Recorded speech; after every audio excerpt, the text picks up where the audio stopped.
제가 이 강대상 위에서 보면 우리 여러분들의 표정을 다 알 수가 있습니다. 네, 오늘 오후 예배는 특별히 많이 좀 한편으로는 아쉬움과 그런 좀 이렇게 슬퍼하시는 분들도 있을 때고 다양한 그런 감정 가운데 있을 것이라고 생각합니다. 하지만 사자성어에 그런 말이 있습니다. 회자정리 거자필반이라는 말이 있습니다. 그 말 뜻은 반드시 만남이 있으면 헤어짐이 있고 또 다시 또한 만나게 된다는 말씀이 있습니다. 우리의 삶 가운데서는 헤어짐이 있습니다. 뭐 이렇게 크게 아쉬워할 것도 없고 우리가 다 소망하는 다 위에 어딘지 아시죠? 예, 천국에서 또 만날 수 있고 또한 가까운 데에 있으니까 이렇게 또 만날 수 있으니까 또 좋고 또 우리 기도하시면서 우리 한 목사님 장사랑 목사님 가는 그 길 위에 함께 해주셨으면 좋겠습니다. 예, 저는 신학교를 갈 때 증평에 있는 목사님께서 그런 말씀을 해주셨습니다. 항상 사역자는 짐을 싸고 있어야 된다고. 예, 언제 어떤 상황에서도 우리의 사명자는 하나님의 말씀에 순종하고 또한 그것이 때론 아닐지라도 우리는 무조건 순종하는 그런 자세를 가져야 된다고 우리 선배 목사님께서 말씀해 주신 적이 있습니다. 좀 많이 힘드시죠?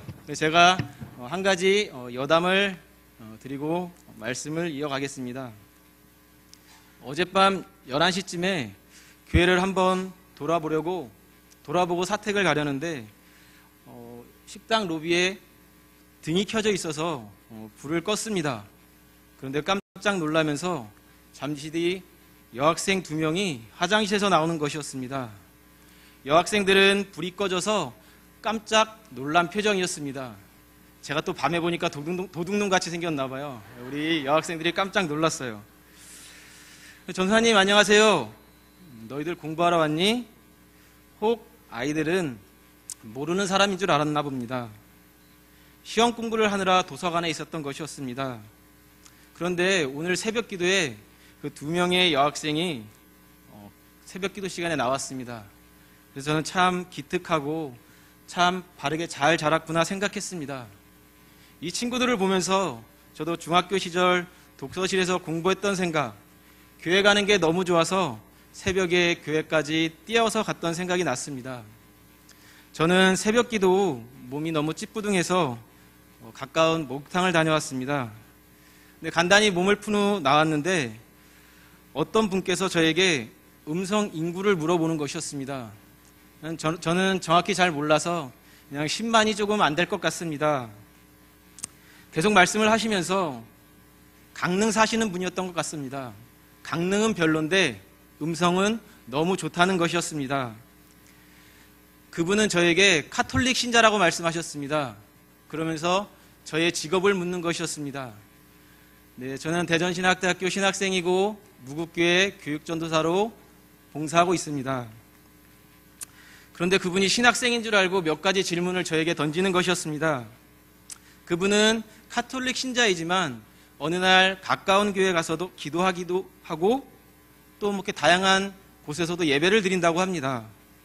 그런데 기도를 하기 전에도 눈물이 난다는 것입니다. 그래서 저는 이런저런 부연 설명을 하면서 간략히 설명해 드렸습니다. 그런데 또 질문을 합니다.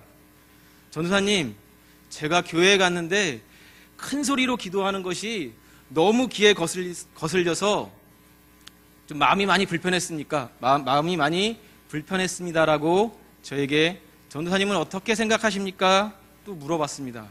그래서 저는 카톨릭에서 너무 익숙하기 때문에 그곳에는 약간의 신비주의를 추구하기 때문에 그런 경음악이나 다양한 향료 그런 것들을 통해서 좀 깊은 임재를 느끼게 하는 게 있어서 이렇게 좀 어르신은 좀 거기에 익숙해졌기 때문에 좀 좋지 않았을 수도 있습니다. 제가 그래서 질문을 했습니다. 순복음교회를 가셨습니까? 감리교회를 가셨습니까? 제 예상대로 그분은 아주 뜨거운 감리교회를 갔다 왔습니다. 근데 그럼 그분께서는 저에게 또 질문을 계속 이어나갔지만 저는 그래도 우리 무국교회를 한번 자랑해야 될 것 같아가지고 녹색 마크가 있고 십자가가 있는 교회를 찾아가서 기도하면 별로 좀 그런 일은 없을 것입니다라고 제가 자신 있게 이야기해 주었습니다. 그런데 마지막으로 저에게 질문을 던졌습니다. 그럼 전도사님, 저는요 여행을 가면 절에 가서도 108배를 합니다. 근데 이거 당했구나. 이런 질문을 하시지? 속으로는 저는 이분이 좀 독특하다 생각했지만 제가 그래도 또 신학생이니까 간략히 설명해 주었습니다. 그래서 저는 언약의 말씀인 출애굽기 20장 말씀을 들면서 어르신은 1, 2계명을 다 위반하고 있습니다. 그렇지만 저는 어르신을 비판하지 않습니다. 가장 중요한 것은 어르신의 마음에 중심이 변하지 않으시면 된다고 저는 설명을 해주었습니다. 그러면서 말씀도 많이 읽으시고 찬양도 하시고 기도도 열심히 하세요라고 말씀을 드렸습니다. 그런데 신학생과 그렇게 뜨거운 토론을 하고 의아했던지 약간 미심쩍은 표정으로 돌아갔습니다. 우리 보통 목욕을 하고 나면 갈증이 심하게 납니다. 그래서 저는 교회 옆에 GS 편의점에서 2+1 요구르트 플레인을 사서 새벽 기도 때 나왔던 여학생 2명을 주고 저도 하나 먹으려고 했습니다. 그런데 도서관을 갔는데 복병이 있었습니다. 한 명이 의자에서 누워 자고 있었습니다. 그래서 저는 맛있게 먹고 열심히 공부하라고 말하고 3개를 다 내려놓고 빈손으로 사무실로 올라왔습니다. 저도 학창 시절을 어렵게 선수 생활을 하며 보냈기 때문에 아이들을 보면 맛있는 것도 사주고 싶고 이야기도 들어주고 싶기도 합니다. 이제 말씀으로 들어가겠습니다. 좀 기분이 좀 좋아지셨나요? 어떤 목사님이 다른 도시에 갔다가 아는 집사님을 만났습니다. 두 사람은 서로 악수를 하며 너무 반가워했습니다. 목사님이 집사님에게 물었습니다. 요즘 신앙생활은 어떠세요? 그러자 집사님은 지금 다니는 교회가 좋질 않아서 믿음이 잘 생기지 않고 교회 다니기가 점점 싫어지는데 마음에 쏙 드는 교회가 있었으면 좋겠습니다라고 이야기합니다. 그런 교회에 나가면 신앙생활을 좀 더 잘할 수 있을 것 같아요, 목사님. 그러자 목사님은 정색을 하며 말을 합니다.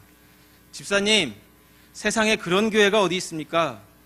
그리고 만일 그런 교회가 있더라도 집사님은 그 교회에 나가면 안 됩니다.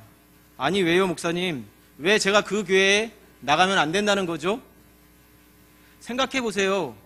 그 교회만이라도 좋은 교회로 남아 있어야 할 거 아닙니까? 근데 별로 반응이 오늘은 뜨겁지 않습니다. 그런 의미에서 우리 이렇게 인사해 보겠습니다. 무국교회는 좋은 교회입니다. 우리는 그리스도의 신부입니다. 네, 우리 사람을 자세히 보면 저를 좀 자세히 보십시오. 전체적으로 가분수라는 것을 알 수 있습니다. 이 발바닥 면적보다는 이 머리통 면적이 크고 발 크기보다는 머리 크기가 더 큽니다. 사람의 생긴 모습을 보면 좌우는 대칭이지만 우리 앞뒤 전후는 비대칭입니다. 더구나 상하는 완전히 다른 구조로 되어 있습니다. 우리 앞부분에 중요한 모든 것이 모여 있습니다. 눈, 코, 입, 가슴, 그리고 장기도 몸의 앞쪽에 모여 있습니다. 과도하게 앞에 몰려 있어 무게중심이 발바닥을 벗어나 있습니다. 이 구조 자체로 보면 직립이 거의 불가능한 구조로 되어 있습니다. 이 사실은 사람의 모양대로 만든 마네킹을 세워보면 알 수 있습니다. 마네킹은 여간에서는 세울 수 없습니다. 무게중심이 하체에 있지 않고 상체에 있기 때문입니다. 그런데 우리 인간은 어떻습니까? 신기하게도 잘 걷기도 하고 잘 움직입니다. 심지어는 뛰기도 합니다. 그냥 뛰는 정도가 아니라 빨리 달리기도 합니다. 하나님께서 인간을 가분수로 만드시고 중심축을 가운데 두지 않으신 이유가 무엇일까요? 물론 성경에는 이에 대해 구체적으로 나와 있지 않지만 혹시 우리가 인생을 살아가면서 넘어지는 것을 두려워하지 말라는 의미가 아닐까요? 어린아이가 태어나서 걷기까지 약 2만 번 정도 넘어진다고 합니다. 2만 번을 넘어져 본 후에야 혼자서 걷는다는 것입니다. 그런데 중요한 것은 아이들은 넘어져도 절대 포기하지 않습니다. 제 아들 믿음이도 지금은 혼자서 서기도 하고 한 발짝씩 걷기도 합니다.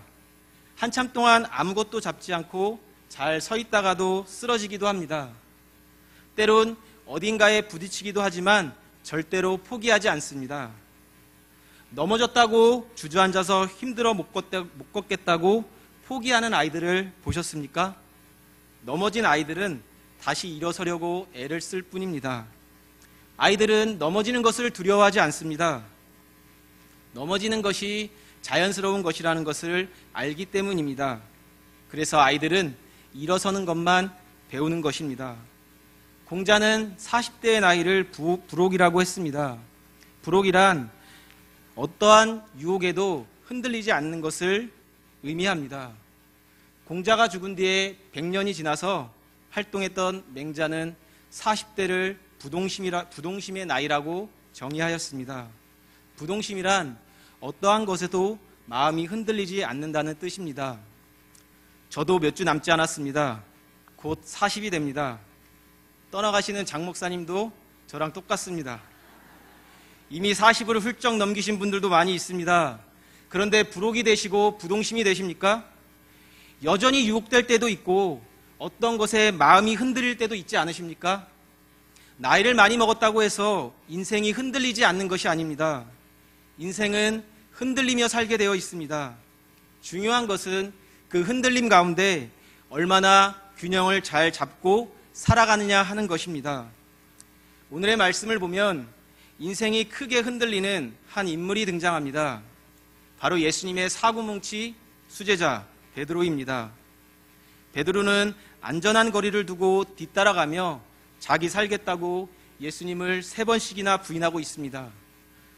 물론 예수님께서 예언하신 대로 베드로가 부인하고 있지만 솔직히 지금의 모습은 이해가 가지 않는 부분입니다.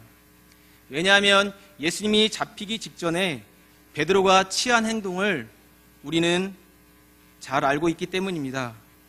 베드로는 종교 지도자들과 군인들이 검과 몽둥이를 가지고 예수님을 잡으러 왔을 때 칼을 빼서 대제사장의 종 말고의 오른쪽 귀를 단칼에 베어버렸습니다. 베드로가 칼을 빼들었다는 것은 예수님을 지켜드리겠다는 의지가 담긴 것 아니겠습니까? 이런 베드로의 모습과 예수님을 3번 부인하는 베드로의 그 모습은 잘 연결이 되지 않습니다.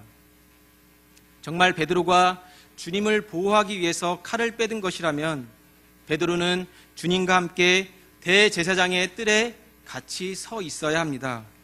그리고 주님과 함께 십자가에서 죽는 것이 마땅했습니다. 왜 그렇습니까? 베드로는 죽을지언정 주님을 부인하지 않겠다고 호언장담을 했기 때문입니다. 하지만 실제로 베드로에게 죽음의 문제가 닥치니까 흔들리는 것입니다. 주님은 이 사실을 이미 알고 계셨습니다. 그래서 베드로에게 닭 울기 전에 내가 나를 3번 부인할 것이라고 말씀하셨습니다. 하나님께서는 사람을 만드셨기 때문에 사람이 흔들릴 수밖에 없는 존재라는 것도 알고 계셨을 것입니다. 하나님께서는 우리에게 자유의지를 주셨습니다.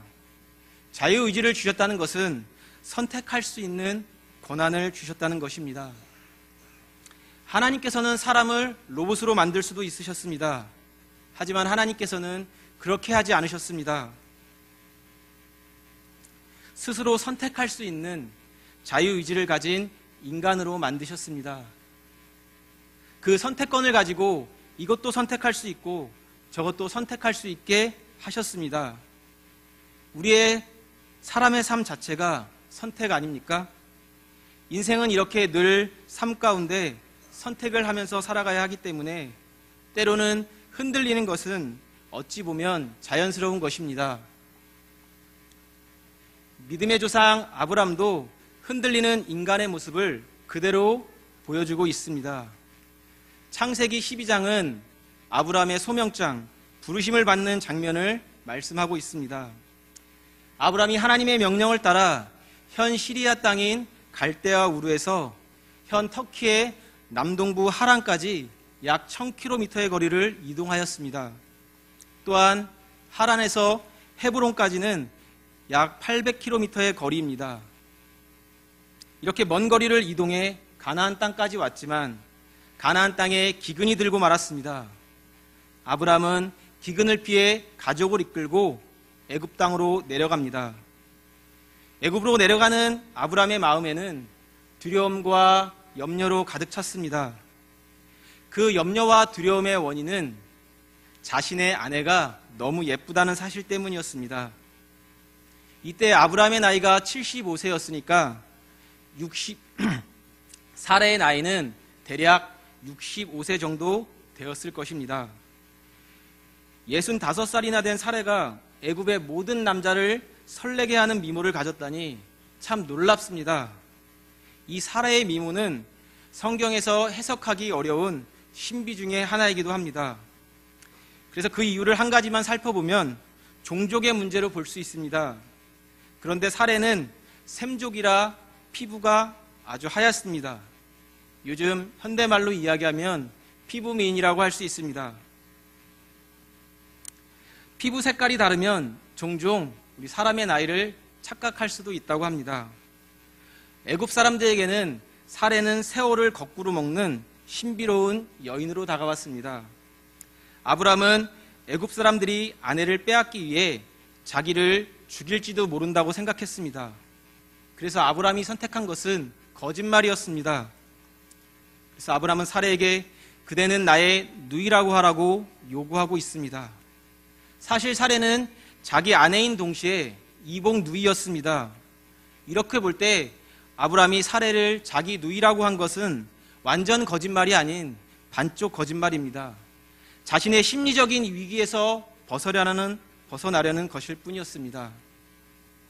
하지만 만일 누군가가 실제로 실제로 아내를 달라고 한다면 줄 수밖에 없는 이 거짓말은 자신의 가장 가까운 사람이요 일평생 사랑해오던 자신의 아내일지라도 버리는 것을 선택하겠다는 것입니다.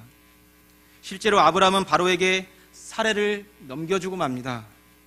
이 아브라함의 모습은 원초적인 인간의 흔들리는 모습을 그대로 보여주고 있습니다.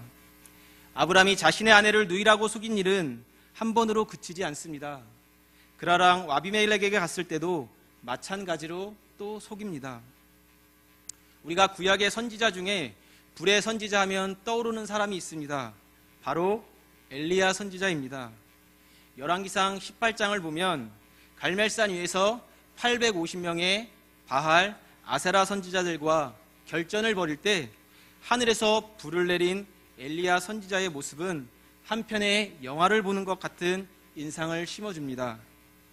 하지만 방금 전에 이렇게 하늘에서 불을 내린 엘리야 선지자가 아합의 아내 이세벨이 사신을 보내 죽여버리겠다고 했을 때 죽을까 겁이 나서 강야 깊숙한 곳까지 도망을 갑니다. 그리고 로뎀나무 아래에 가서 하나님께 이렇게 기도합니다. 여호와여, 넉넉하오니 지금 내 생명을 거두시옵소서. 하늘에서 불을 내려 하나님의 살아계심을 보여준 엘리야 선지자가 자신을 죽여버리겠다는 이세벨의 말을 듣고 하나님께 죽여달라고 떼를 쓰고 있는 모습입니다. 이 또한 원초적으로 흔들리는 인간의 모습을 그대로 보여주고 있는 것입니다. 저도 밀린 과제를 하느라 제 방에 들어가서 책을 보고 있으면 믿음이가 와서 문을 똑똑똑 두드립니다. 믿음이가 태중에 있을 때 저는 성경 이야기를 많이 읽어주었습니다. 그리고 태어나서도 유치부 툰으로 성경 말씀을 많이 읽어주었습니다. 그래서 그런지 마태복음 7장 7절에 이런 말씀이 있습니다. 제가 앞에 절은 생략하고 뒷부분만 말씀드리겠습니다. 문을 두드리라. 그리하면 열릴 것이니. 저도 마음이 너무 약해서 방문을 열어주곤 합니다. 방에 들어오면 책장에서 책을 하나둘씩 믿음이가 꺼내기 시작합니다.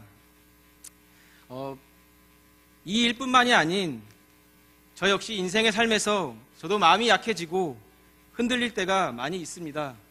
여기 계신 장로님, 권사님, 집사님, 모든 성도들도 다 흔들릴 수 있습니다. 우리 모두는 연약한 인간이기 때문에 흔들릴 수 있는 것입니다.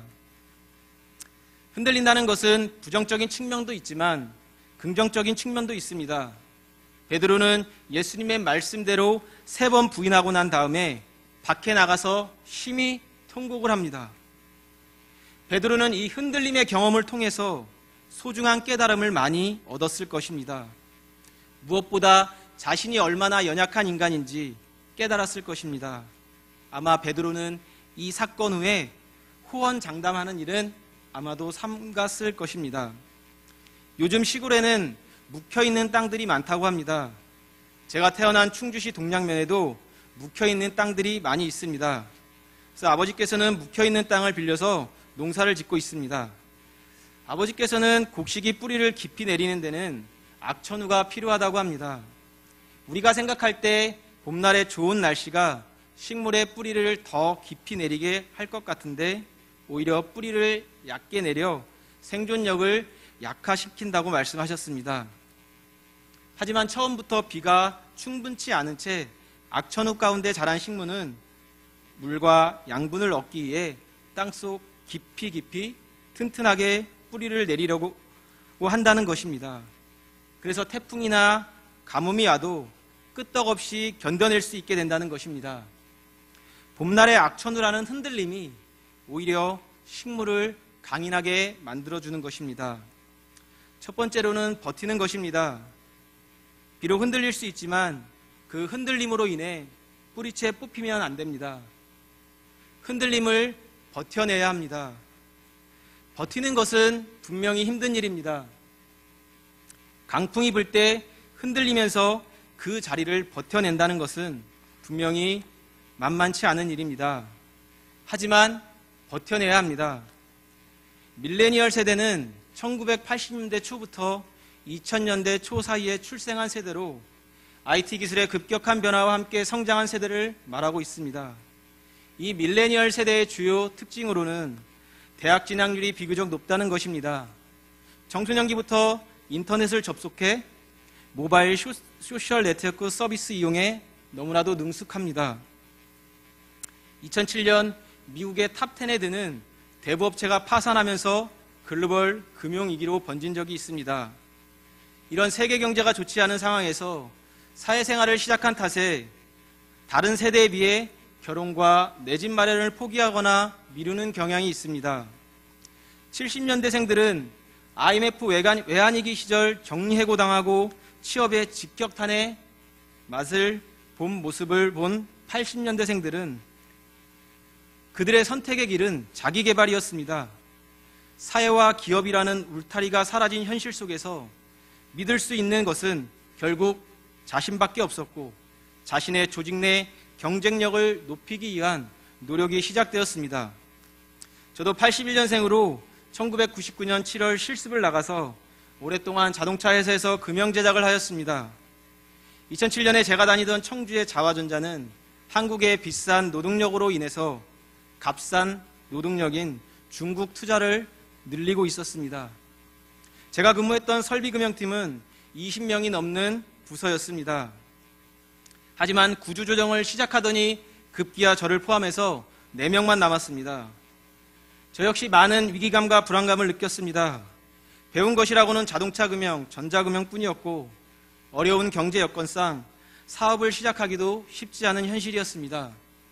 저 역시 해고당하지 않기 위해 노련하게 버티고 대처하였습니다. 새벽에는 중국어 학원을 다녀서 혹 모를 중국 출장에 대비하기도 하였습니다. 또한 업무 중 틈나는 시간을 통해 자격증 공부를 해서 여러 개의 자격증도 취득해 두었습니다. 저는 사회생활을 고등학교 3학년에 시작해서 캠퍼스의 낭만을 즐기고 싶었습니다. 또한 공부도 하고 싶었습니다.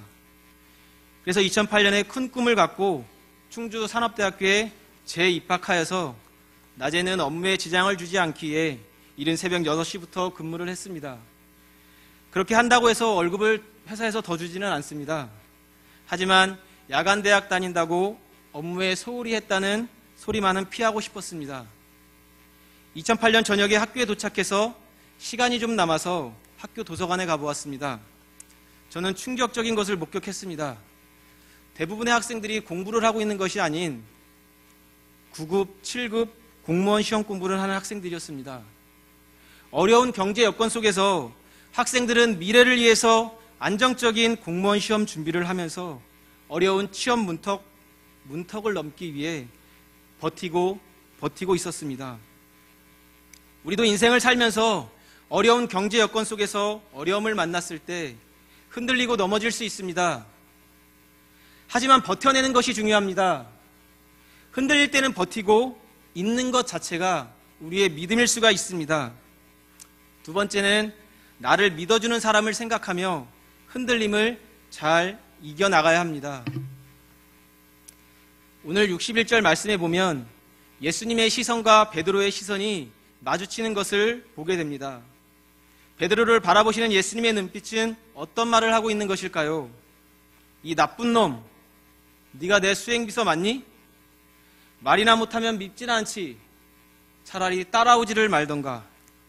내가 나를 부인할 것이라고 이야기했지. 예수님께서 베드로에게 이런 말씀을 하셨을까요?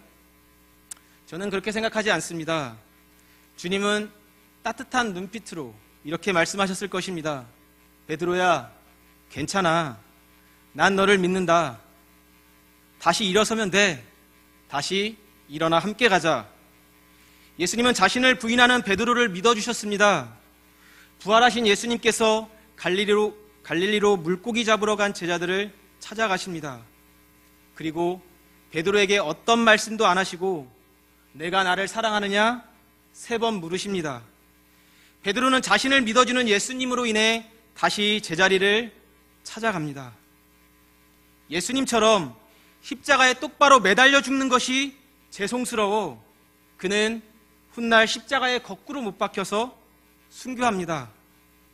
제가 다니는 대전신학대학교 글로리아홀 강대상 정면에 베드로의 거꾸로 십자가가 있습니다. 저는 그것을 볼 때마다 사명자로서 다시 한번 다짐을 하곤 합니다. 온 세상 사람들이 다 등을 돌린다고 해도 세상 모든 사람이 다 나를 죄인이라고 손가락질한다 해도 설령 내가 어떤 죄를 짓게 된다고 해도 우리에게는 믿어주는 사람이 있습니다. 나의 가족일 수도 있고 친구일 수도 있습니다. 여기 계신 성도 여러분에게도 이 세상에서 여러분을 믿어주는 사람들이 있을 것입니다. 그 사람이 다른 어떤 누구일 수도 있습니다.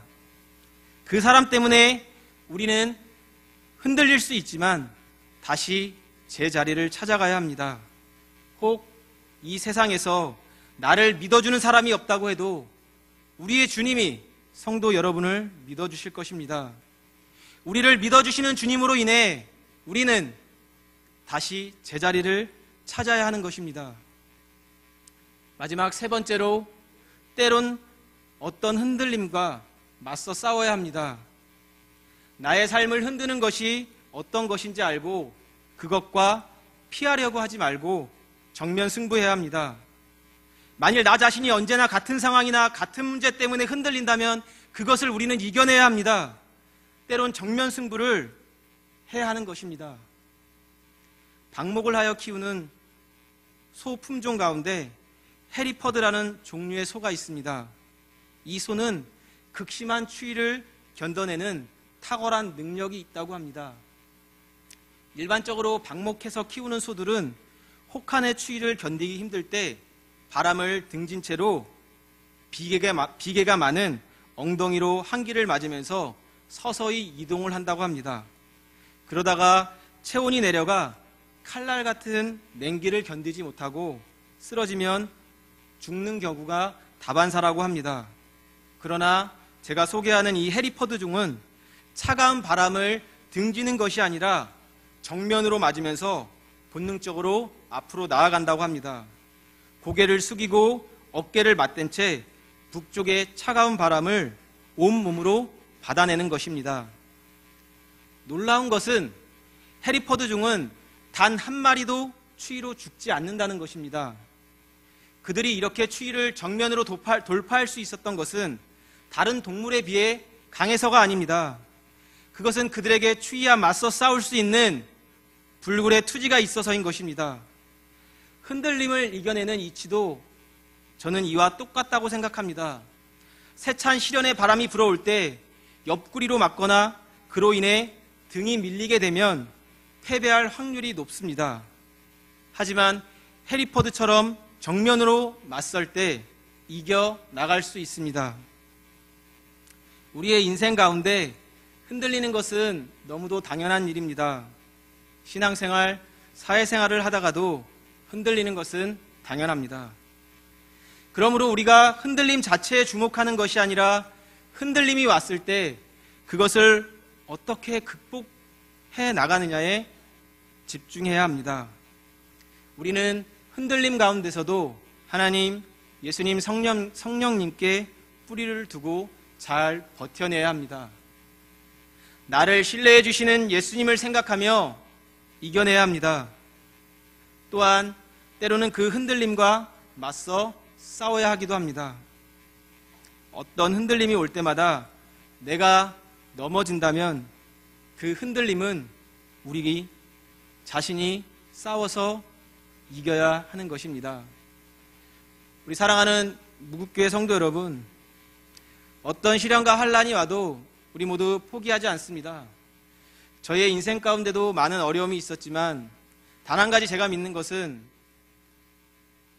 부족한 저를, 아무것도 가진 것도 없는 잘나지도 않은 저를 예수님께서 구원해 주시고 나를, 우리 모두를 제자 삼아 주셨다는 것입니다. 어떠한 순간에도 잊지 않으시길 바랍니다.